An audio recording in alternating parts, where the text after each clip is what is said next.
Good morning, everybody. Welcome back to another installment of Scott Selections here for Monday, December 21st. Now, this is the second installment of Scott Selections for tonight because we ended up doing a video on the NFL. So if you're not checking out the video, you can do so. It should be the video right before this one. But for the play of the day in college basketball, we're going to be looking at a total, and it's going to be on one of the teams we have taken totals with in the past in bunches. So far, we're 1-1 on their totals, but I definitely like the value here. It's going to be on Bryant as they take on UMass, and the current total is at 156.5.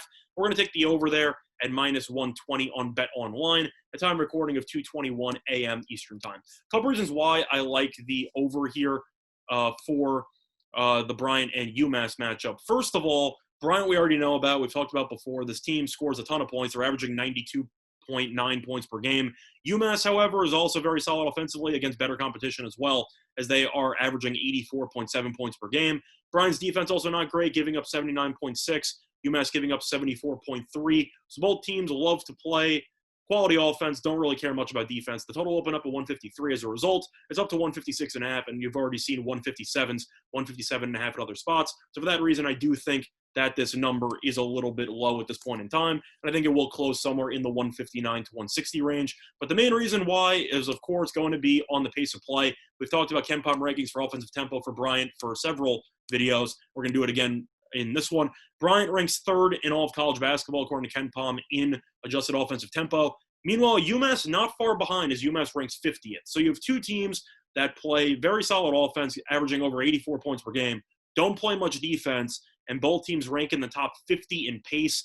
I think you will see a ton of points in this game. I think this game should get into the 160s, maybe even the 170s, because UMass has gotten into some pretty high-scoring games so far this season against teams that don't really play that fast of a pace. They played 3 games. They played against LaSalle, got into 151. LaSalle plays a very slow pace.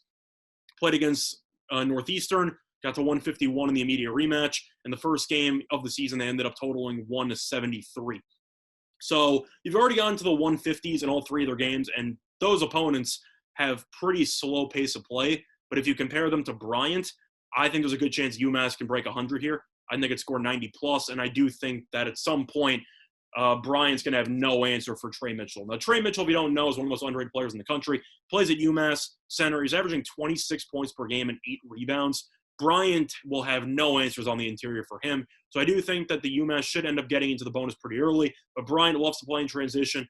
UMass loves to do so as well, and I do think Mitchell should have a ton of opportunities in transition to potentially throw some lobs, even get some post touches. But at the end of the day, I don't think Bryant has any answers for UMass's best player, and I definitely think that the pace of play is going to pay huge dividends for this matchup, as this total should continue to climb. So once again, the play of the day here for college basketball on Monday, December 21st, is going to be on Bryant, and it's going to be on Bryant, Massachusetts, over 156.5 at minus 120 on Bet Online. That's been Scott Selections. Good luck to all of you and your respective bets today. Bye, everyone.